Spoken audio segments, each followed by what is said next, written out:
आपका स्वागत है। आज हम आपसे बात करेंगे प्रयागराज से बॉलीवुड में पहुंचे नई सनसनी कह सकते हैं या कह सकते हैं युवाओं के प्रेरणा स्रोत बनने वाले शरद त्रिपाठी के बारे में। शरद त्रिपाठी मेडिकल की पढ़ाई छोड़कर बॉलीवुड में कदम बढ़ा चुके हैं और अपनी लेखन विधा से तमाम सुर्खियां बटोर रहे हैं। शरद जी, नेशनल न्यूज़ मीडिया पर आपका स्वागत है। थैंक यू सो मच, बहुत बहुत धन्यवाद। और जैसा कि आपने बोला कि नई सनसनी ये सुनने काफ़ी अलग ही फील आता है कि भाई अभी तो शुरुआत की है, बट हाँ अच्छा लगता है कि प्यार अगर लोगों से मिलता है तो थैंक यू सो मच। जी, प्रयागराज बॉलीवुड में पहले से एक जाना पहचाना नाम है जी। और अमिताभ बच्चन जी वहाँ पहले से जमे जमाए हैं, बड़ा नाम है। ऐसे में प्रयागराज से बॉलीवुड पहुँचना कैसा लगता है? क्या सोचकर वहाँ आप पहुँचे? सबसे पहले तो ऑफ कोर्स कि प्रयाग के बारे में सबको मालूम है, क्योंकि हमारे यहाँ के जो महानायक हैं वो प्रयाग से हैं और वहाँ पहुँचना एक्चुअली इत्तेफाक था। यहाँ होटल कान्हा शाम में एक बालाजी की टैलेंट हंट हो रही थी, राइटर और क्रिएटर्स की, और मैं लकीली वहाँ पे अपने दोस्तों के साथ में गया हुआ था क्योंकि मेरा MBBS में सिलेक्शन हो गया था, मैं मेडिकल फील्ड में जा रहा था। तो मैं वहाँ गया हुआ था ऐसे ही दोस्तों के साथ कि चलो कुछ खाते पीते हैं, और मैंने ये देखा कि ये तो यहाँ कोई टैलेंट हंट हो रही है। मुझमें राइटिंग का कीड़ा बचपन से था, तो मैंने कहा ट्राई करते हैं अपना लक।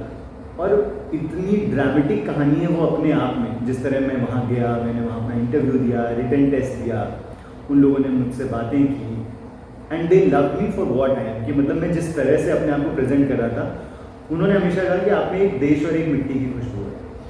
तो उन्होंने इन बातों को लेते हुए मुझे सेलेक्ट किया और मुंबई ले जाके बालाजी ने ही हमें घर दिया, गाड़ी दी, रहने को प्लस खाने को सारी व्यवस्थाएं करवाई, और उन्होंने हमें नर्चर किया, हमें पाल पोस के बड़ा करना जिसे कहते हैं एज अ राइटर।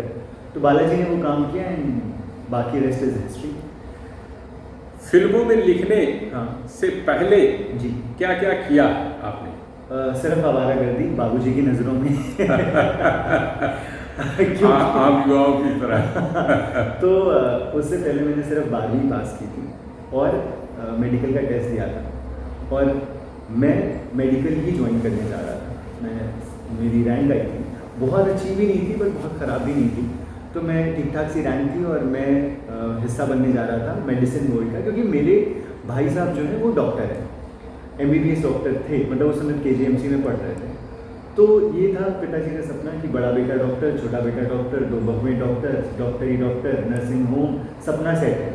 और उन सारे सपनों को तोड़ते हुए मैं कहीं अलग किसी दिशा में मुड़ गया था, तो वो थोड़ा अजीब था, बट ठीक है। ये जो सफ़र शुरू हुआ, इसके पहले बस मैंने नुक्कड़ नाटक थोड़े किए थे और मैं डिबेट प्रतियोगिताओं का हिस्सा रहा, और भाषा पे मेरा हमेशा से एक अच्छा कमांड रहा। मैं बीच में टोक रहा हूँ। हाँ। आपने जैसा बताया कि परिवार पहले से ही मेडिकल क्षेत्र में सेट है। जी। सामान्य तौर पर लोग अपने जमे जमाए या पारिवारिक काम के क्षेत्र में ही खुद को आगे बढ़ाना पसंद करते हैं। जी।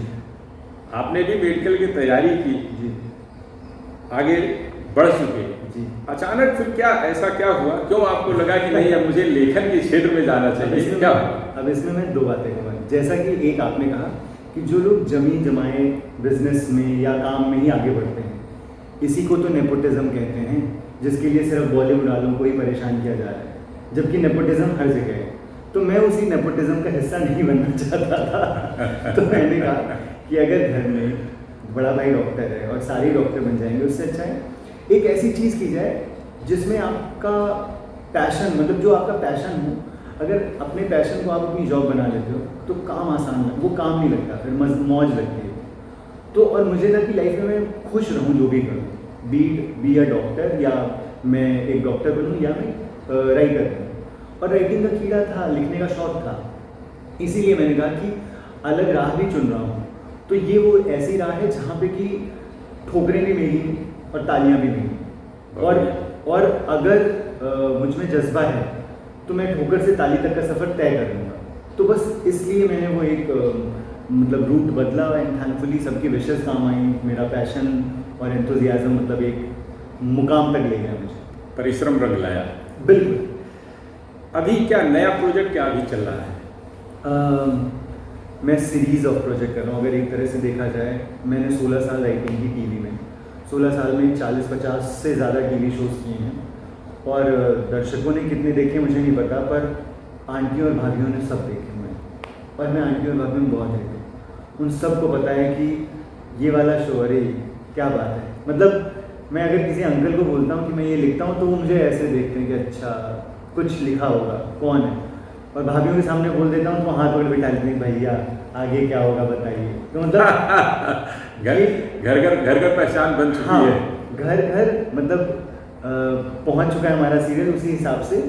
तो वो मतलब जो शोज़ थे टीवी पे, वो पहले बालाजी के शोज़ किए, फिर ऐसे बहुत सारे सीरीज ऑफ शोज़ करते हुए इस वक्त मैंने एक लीप ऑफ फेथ लिया हुआ। एक ट्रांजिशनल फेज है जहाँ पे मैं टीवी कर रहा हूँ, मैं वेब शोज़ कर रहा हूँ और मैं फिल्में कर रहा हूँ।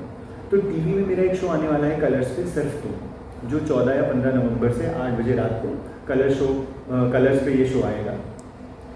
दूसरा मेरा एक वेब शो है जो MX प्लेयर पे आने वाला है। पहली बार सुनील शेट्टी आ रहे हैं वेब में।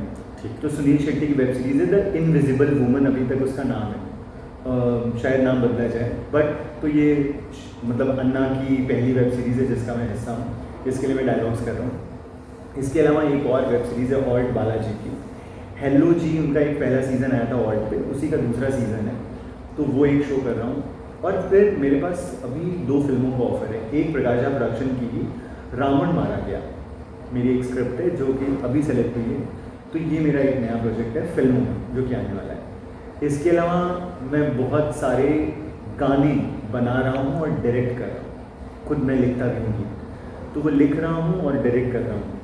तो एक म्यूज़िक एल्बम आने वाला है, प्यार दोबारा करना है। और इसके अलावा बहुत सारे पोइट्री वीडियोज़ आ रहे हैं अलग अलग मुद्दों पर। तो ये अलग अलग तरीके के काम हैं। प्लस एक किताब मेरी रिलीज़ हो चुकी है 90s वाला प्यार, हिंदी युग पब्लिकेशन से, और दूसरी मेरी किताब ऑन द वे, मतलब मैंने लिखना स्टार्ट कर दिया है, तो वो मेरे अगले जन्मदिन यानी 5 अक्टूबर तक आ जाएगा। अभी आपने जिस किताब का जिक्र किया 90s वाला प्यार जी, इसमें आपने कई कहानियाँ जोड़ी हुई हैं। हाँ जी।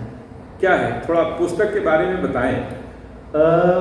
देखिए, मैंने ना इस किताब में, ये मैं पुस्तक भी आपको दिखा रहा हूँ, देखिए जिसमें शाहरुख खान है। जी, शरद भाई ने बढ़िया से इसका कवर भी डिज़ाइन किया हुआ है। जी।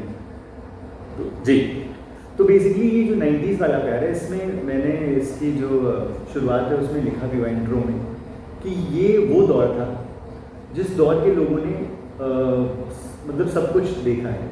हाँ, उन्होंने पुरानी रूढ़वादी विचारधाराएं भी देखी और उन्होंने नए ये क्या आपके जिस दौरान आप पढ़ रहे थे, जी, अध्ययन कर रहे थे, जी, उस दौरान के हिस्से भी इसमें शामिल है क्या? अब व्यक्तिगत जीवन भी है शामिल? बिल्कुल, बहुत ज़्यादा है। एक राइटर ना जब भी कोई चीज़ दिल से लिखता है, ये किताब मेरे दिल से लिखी हुई है। और ये किताब भी इस तरह से आई, इसका मज़ेदार किस्सा ये है कि जब कोरोना की वजह से अभी ये स्थिति आई जहाँ पे सब लोग लॉकडाउन में थे, तो ऐसे में तकलीफ़ें थी, परेशानियाँ थी, उससे मन हटाने के लिए हम सारे दोस्तों से कनेक्ट हुए। अपने व्हाट्सएप ग्रुप पे मासूम बचपन टाइप के बहुत सारे ग्रुप्स बने जिससे यार दोस्त जुड़े। तो जब ऐसा कुछ हुआ तो उसमें उन दोस्तों के साथ वो पुराने किस्से रिविजिट किए गए, नॉस्टैल्जिया का दौर चला। ऐसे में ये हुआ कि यार सबसे अच्छे किस्से तो शरद तू सुना। तो किसी ने बोला कि यार ये अगर छपवा दो ना तो लोग पागल हो जाएंगे, मज़े आ जाएंगे सबको। और बस वहीं से ये हुआ कि इन किस्सों को तो एक्चुअली एक मूल स्वरूप देके एक किताब बनानी चाहिए। लिखना शुरू किया, उससे कई फ़ायदे हुए। आपने एक नए तरीके की स्टाइल ऑफ राइटिंग का मतलब एक होता है ना कि प्रैक्टिस शुरू की आपने। दूसरा, मन लगा यहाँ पे। तीसरा कि मैंने अपने दोस्तों के लिए, पाठकों के लिए एक ऐसी चीज़ बना दी है जिसको पढ़ के या तो वो 90s का हिस्सा रहे हैं तो उन्हें लगेगा कि हाँ हम इस दौर के साक्षी थे, या तो उस दौर के बारे में जानेंगे, या ये वो लोग रहेंगे जो पढ़ते हुए समझ पाएंगे कि अच्छा उनके लड़कों ने ये सब किया है तो ये हर किसी के लिए केटर करते हुए हर ऑडियंस को ये किताब है। एक कालखंड को भी थोड़ा बहुत परिभाषित करेगी कि बिल्कुल, इस बिल्कुल। दौर में लगभग ऐसे होता रहा। बिल्कुल। तो ये उस कालखंड की चुटीली बातें और रोमानी बातों का एक संग्रह है। बहुत बढ़िया। एक आपने बालाजी प्रोडक्शन और एकता कपूर जी। के साथ भी काम किया है। बहुत सारा। फिल्मों में आने का फिर क्यों सोचा? टीवी सीरियल पे एकता और बालाजी प्रोडक्शन हाँ। दोनों का कहा जाता है कि एक छत राज चलता है, बिल्कुल। तो फिल्मों में आने का कैसे सोचा? हाँ, 2 वजह। पहली चीज़, बालाजी मतलब मैं अपने राइटिंग करियर को, पूरे राइटिंग करियर के लिए 2 ही लोगों को जिम्मेवार मानता हूँ। एक एकता कपूर जी और एक शाहरुख खान। शाहरुख खान फिल्में देख देख के मेरा चस्का बढ़ा कि यार ये क्या है, ये आदमी क्या मैजिकल बोलता है, इतना अच्छा कौन है ये, और ऐसी कहानियाँ कहाँ से आ रही हैं। वहाँ से जानना शुरू हुआ, तो यहाँ से वो कौतूहल बना, वो इंक्विजिटिवनेस आई। एंड देन एकता जी ने मुझे बुलाया और मुझे अपने बड़े राइटर्स के अंडर में रखा और ट्रेन करवाया। तो इन दोनों को तो मैं मतलब बहुत ज़्यादा सर्वोपरि मानता हूँ अपनी राइटिंग करियर में। जब राइटिंग करते हुए टीवी मीडियम के बारे में सीखा, समझा, लिखा, तो एक चीज़ समझ में आई कि टीवी वृहद है लेकिन घरों तक सीमित है। हाँ, घर घर तक उसकी रीच बहुत ज़्यादा है, बट वो घर के अंदर, मोहल्लों में, बाज़ारों में बड़े बड़े जो पोस्टर लगते हैं वो फिल्मों के लगते हैं, सिनेमा घरों में। दूसरा, टीवी जो था वो घर की बात थी, फिल्म जो थी वो इंटरनेशनली, मतलब हर जगह, हर तरफ उसका चर्चा थोड़ा ज़्यादा बड़ा होता है। जैसे कहते हैं छोटा पर्दा बड़ा पर्दा, वैसे वो छोटी बात बड़ी बात। टीवी भी हमें, मतलब मेरे टीवी के through all over world fans हैं, बहुत सारे हैं, लेकिन फिल्में हमेशा एक बड़ी हो जाती है कि मेरे यार दोस्त टीवी बहुत कम देखते हैं। और आजकल जो ज़माना आ गया है मोबाइल का, OTT प्लेटफॉर्म्स का, तो और कम देखते हैं। तो ऐसे में मुझे मेरे दोस्तों के लिए भी बहुत कुछ करना था। दूसरी बात, ऐसी बहुत सी कहानियाँ हैं जो शायद हम टीवी पे नहीं कह पाते, उनको कहने के लिए माध्यम जो चुनना होता है वो बड़ा पर्दा होता है। ऐसा लगता है कि बड़े पर्दे के लिए, तो बस वही एक कोशिश की। अगर आप एक छोटी दुकान से शुरू करते हो तो आप अपना शोरूम खोलना चाहते हो, बस मेरा भी वही था कि अगर टीवी से शुरुआत हुई तो क्यों ना एक बड़ा पर्दा भी देखा जाए। सब तरीके आगे जाने का हमेशा सोचना चाहिए, बिल्कुल सोचना चाहिए। शरद भाई, हम पिछले कुछ दिनों से जी बॉलीवुड में तमाम विरोधाभास भी उभरे हैं। बिल्कुल। और आप वहाँ लेखन विधा से जुड़े हुए हैं। जी। लेखन एक ऐसी कला मानी जाती है हाँ। जो कई बार घटित हो रहा है, उनको अपनी कलम के जरिए लोगों के सामने लाती है। जी। बॉलीवुड पिछले कुछ दिनों से वैचारिक रूप से हाँ। बटा हुआ नजर आता है। जी। ऐसा क्या अचानक क्या हो गया जो बॉलीवुड बिखरा बिखरा सा दिखता है? वो अलग अलग मुद्दों पर हाँ। नए नए विरोध उभरते हैं, ऐसा क्या हुआ? इसका ना जवाब में, मतलब मेरे पास बहुत सारे जवाब हैं बट क्लियर कट एक बात बताऊँ, बॉलीवुड बिखरा बिखरा हुआ इसलिए लग रहा है लोगों को, क्योंकि लोगों के हाथों में ना सस्ता इंटरनेट आ गया है। तो सस्ते इंटरनेट से लोगों ने क्या करना शुरू किया है, वो आज के टाइम पे किसी को भी गाली दे सकते हैं। एक ज़माना था जब सारे जो भी होते थे लोग, वो अगर किसी स्टार को पसंद करते थे उनको चिट्ठियाँ लिखते थे और एक PO बॉक्स दिया जाता था, उस PO बॉक्स से वो चिट्ठियाँ जाती थी फैन मेल्स, तो सिर्फ प्यार पहुँचता था। आज के टाइम में लोगों के पास सस्ता इंटरनेट है और वो पर्टिकुलर सेलिब्रिटी मतलब सोशल मीडिया पे, तो वो बंदा जो दबा कुचला घर में 4 थप्पड़ खाया हुआ है, वो किसी बड़े आदमी को गाली देके अपने आप को एम्पावर्ड फील करता है। तो पहली चीज़ तो ये है, ये ट्रोलर्स हैं जिनके बारे में मतलब मुझे कोफ्त होती है ऐसे लोगों से बहुत ज़्यादा। दूसरा, अब आपके मेन मुद्दे पे आते हैं कि ये क्यों लग रहा है बिखरा बिखरा। ये सिर्फ बॉलीवुड की बात नहीं है, बॉलीवुड क्योंकि हमेशा से फोकस में रहा है इसलिए लगता है। अदरवाइज आप क्रिकेट में देखें तो रोहित शर्मा और विराट कोहली में बटा हुआ है हमारी इंडियन टीम। हाँ, अगर हम फेसबुक पे जाएं तो हमारे दोस्त मतलब 2 खेमों में बटे हुए हैं, कोई भक्त बना घूम रहा होता है, कोई लिब्रांडो बना घूम रहा होता है, और सबके टर्म्स आ चुके हैं। अगर आप इसकी बात करते हो तो आप उसके चमचे हो गए, आप इसकी बात करते हो तो आप उसके भक्त हो गए। कोई किसी को भी अचानक से मतलब असहिष्णुता की जो बात है वो सर्वव्यापी है, मतलब हर जगह व्याप्त है। हम अपने घर की बात करें तो घर में कहो पिताजी से आपकी नहीं बन रही है तो घर 2 खेमों में बटा हुआ रहता है। तो ये जो बंटवारा, ये जो अलगाव है, कहते हैं जहाँ 4 बर्तन होते हैं खटकते हैं। तो इम्पॉर्टेंट चीज़ क्या है? इम्पॉर्टेंट चीज़ है कि इस बिखराव, इस खड़कते हुए, इस पूरे बॉलीवुड के बीच क्या अच्छी कहानियाँ बाहर आ रही हैं, क्या अच्छा कंटेंट बाहर आ रहा है, क्या कुछ एंटरटेनमेंट वाली चीज़ें बाहर आ रही हैं? अगर हाँ, अगर हम वो सफल हैं तो बाकी ये बिखराव, ये अलगाव, वैचारिक मतभेद, ये तो मतलब दुनियादारी है और ये चलती रहेगी। बहुत बहुत अच्छे से आपने समझाया शरद भाई, क्या बाहर क्या चलता है और बॉलीवुड में क्या सोचा जाता है। जी बिल्कुल, बहुत बढ़िया आपने समझाया। एक और मुद्दा है जो अक्सर सोशल मीडिया पर बहुत तेजी से उठाया जाता है। हाँ। कहते हैं बॉलीवुड सामाजिक विरोधाभासों को, समाज में घटित हो रही घटनाओं को बताने वाला बहुत बड़ा माध्यम है, बहुत बड़ा कलेवर है और लोग उससे सीखते हैं। तमाम ऐसी जगहों, ऐसे कैरेक्टर्स को मैं जानता हूँ जिन्होंने बहुत बड़ी छाप छोड़ी। जी बिल्कुल। पिछले कुछ समय से ये सोशल मीडिया पर आम है कि एक लंबा दौर बॉलीवुड में ऐसा चला जिसमें क्षत्रियों और ब्राह्मणों को खलनायक के तौर पर दिखाया गया, चरित्र हनन की कोशिशें की गई। ऐसा दिखाया गया कि क्षत्रिय ही समाज के सबसे विध्वंसक स्वरूप है, ये पूरे समाज को उत्पीड़न ही करते हैं, तोड़ते ही है, सबको मारते पीटते और कुचलते ही है। ब्राह्मण है तो वो फिर अनैतिक ही है, वो धर्म का भी सत्यानाश कर रहा है। तो इस किस्म से दिखाने की कोशिशें की गई। अब क्या चल रहा है, अब क्या इसका असर क्या हुआ और क्या चल रहा है? ये जो बात है ना, ये सिर्फ कुछ लोगों की बनाई हुई बातें हैं। बॉलीवुड कभी ऐसा नहीं सोचता है कि किसी पर्टिकुलर जाति, धर्म या समुदाय को टारगेट किया जाए। ऐसे तो फिर मुस्लिम वर्ग खड़ा हो सकता है कि सारे टेररिस्ट हमारे नाम पे मुस्लिम ही क्यों दिखाए जाते हैं, क्योंकि आज तक सारे टेररिस्ट जितने भी हैं वो मुस्लिम ही दिखाए गए। और हम ऐसे बहुत सारे मुस्लिमों को जानते हैं, जिसका सबसे prime example APJ Abdul Kalam है, जो हमारे राष्ट्रपति रह चुके हैं। तो ऐसे तो वो भी चीख चिल्लाया लड़ सकते हैं।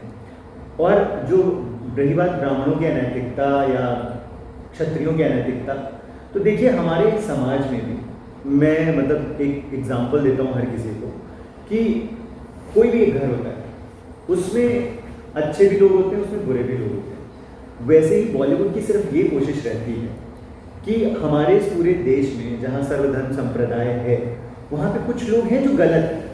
वो ये नहीं कह रहे कि सारे गलत हैं, कुछ, लेकिन कुछ तो गलत है, क्योंकि सारे सही नहीं हो सकते।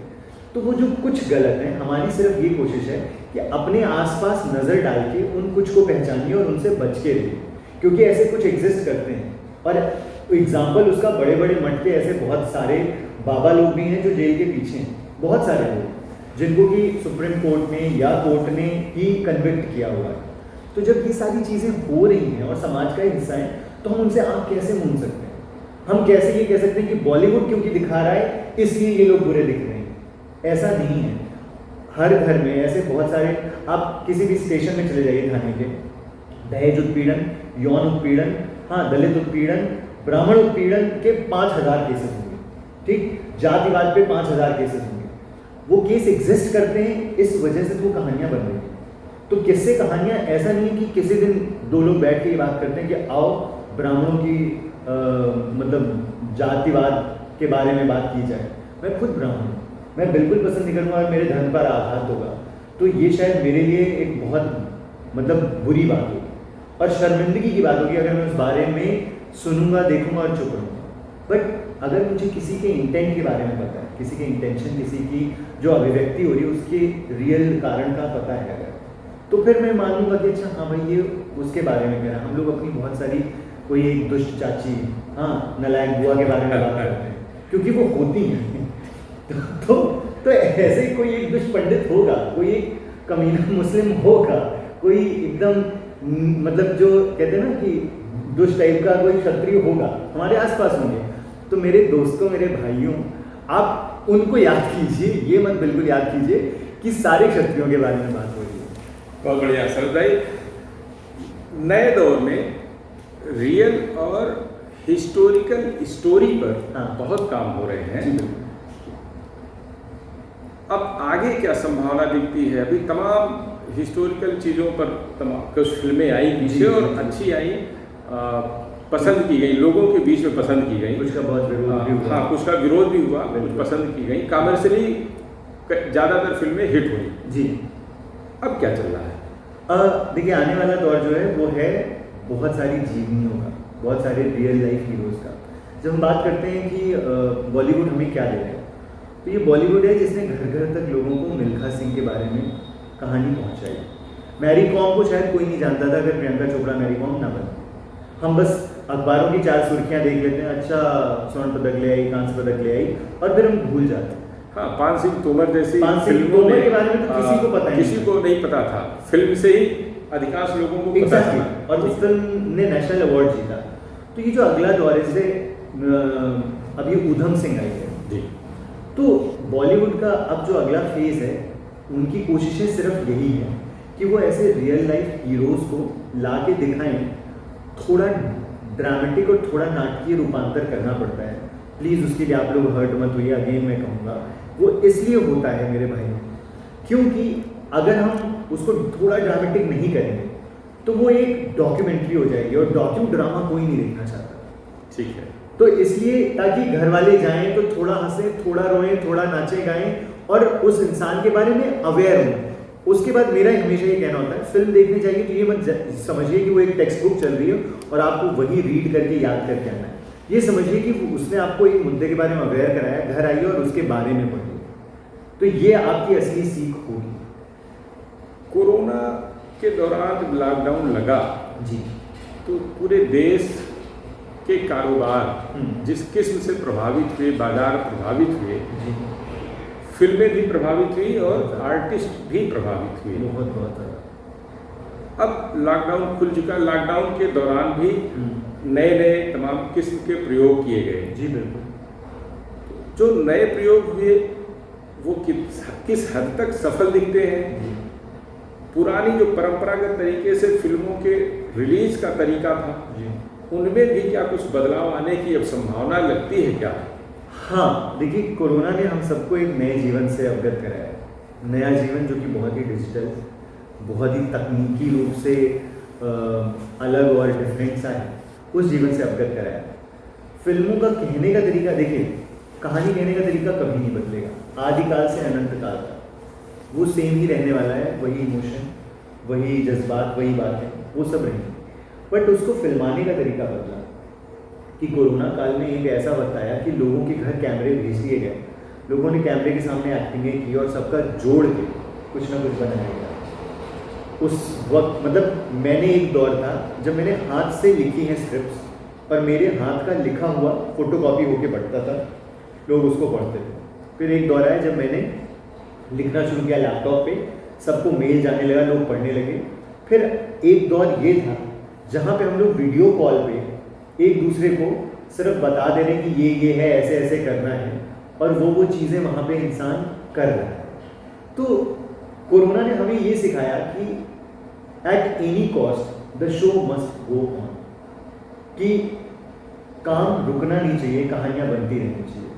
बट प्लस इसके साथ साथ एक चीज़ और हुई कि जो आपने कहा फिल्मों के रिलीज़ होने का तरीका, तो ऑफकोर्स हम में से किसी ने कभी नहीं सोचा था कि इतनी बड़ी बड़ी फिल्में फ़ोन पे हमें डायरेक्ट रिलीज़ होंगी और हम देखते हैं। ये हुआ।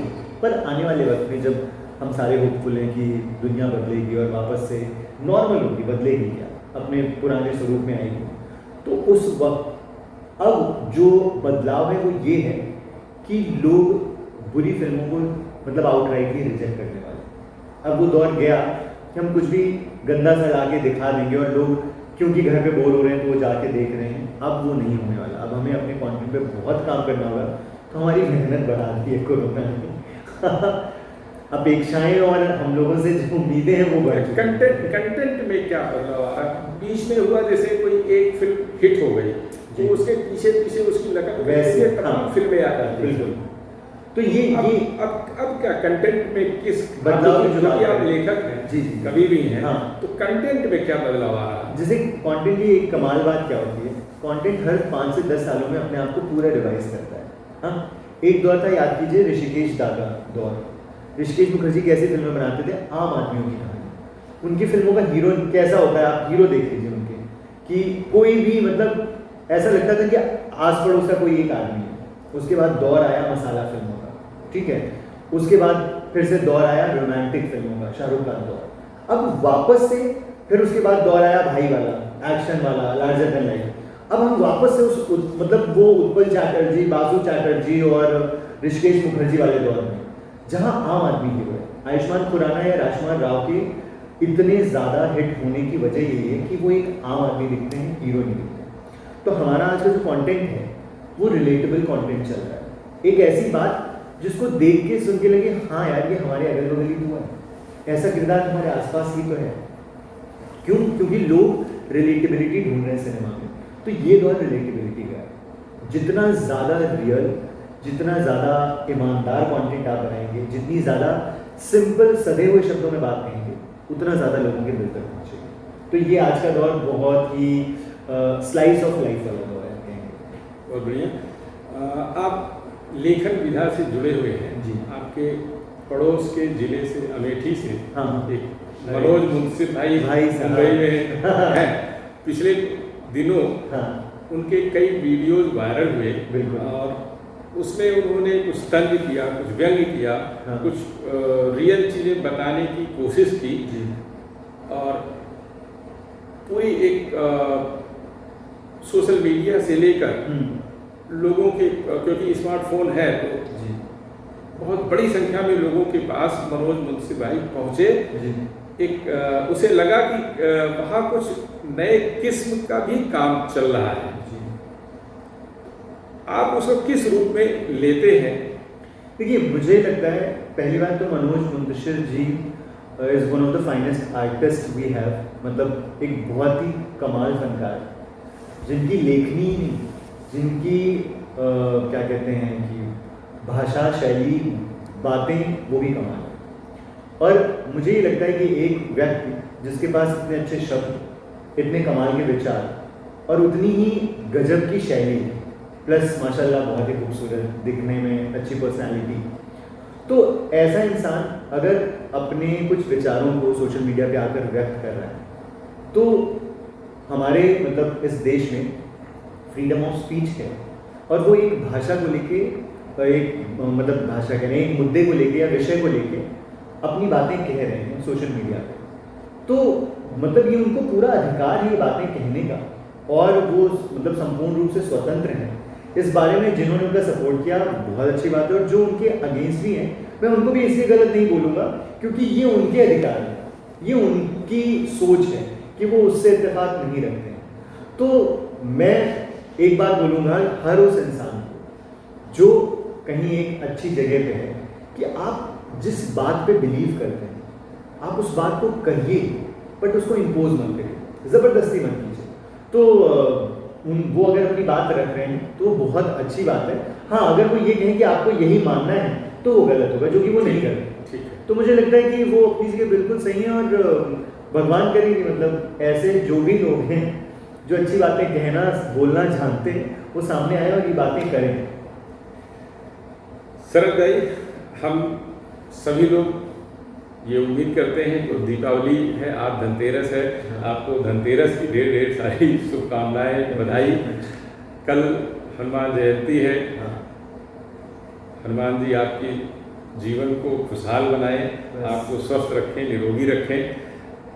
आपको उम्मीद हम लोग ये करते हैं, नेशनल व्हील्स परिवार, हमारे दर्शक, हमारे जो भी साथी सुनेंगे, सबकी तरफ से आपको बहुत बहुत शुभकामनाएं हैं, बधाई। और हम सबको उम्मीद है कि एक दिन ऐसा आएगा जिसपे प्रयागराज को शरद त्रिपाठी पर गर्व होगा, बिल्कुल, और शरद त्रिपाठी भी प्रयागराज के लिए कुछ ऐसा कर जाएंगे जो लंबे समय तक लोग याद रखेंगे। बिल्कुल मेरी यही कोशिश है और मैं हर किसी को बोलता हूँ जो भी प्रयाग के लोग हैं कि मुझे सिर्फ 2 चीज़ों की आप लोग विशेष दीजिए। एक कि मैं स्वस्थ रहूँ और दूसरा कि मेरे अंदर जो ये एंथुजियाज्म है वो बरकरार रहे। बाकी मैं सब कुछ कर लूँगा, बाकी मैं हर चीज़ कर लूँगा। मेरे स्वास्थ्य की कामना करते रहिए और मेरे अंदर जो ये उम्मीद की लहर है वो ऐसे ही बरकरार रहे। तो मैं पूरी कोशिश करूँगा कि मेरे शहर का नाम हो, प्रदेश का नाम हो, देश का नाम हो।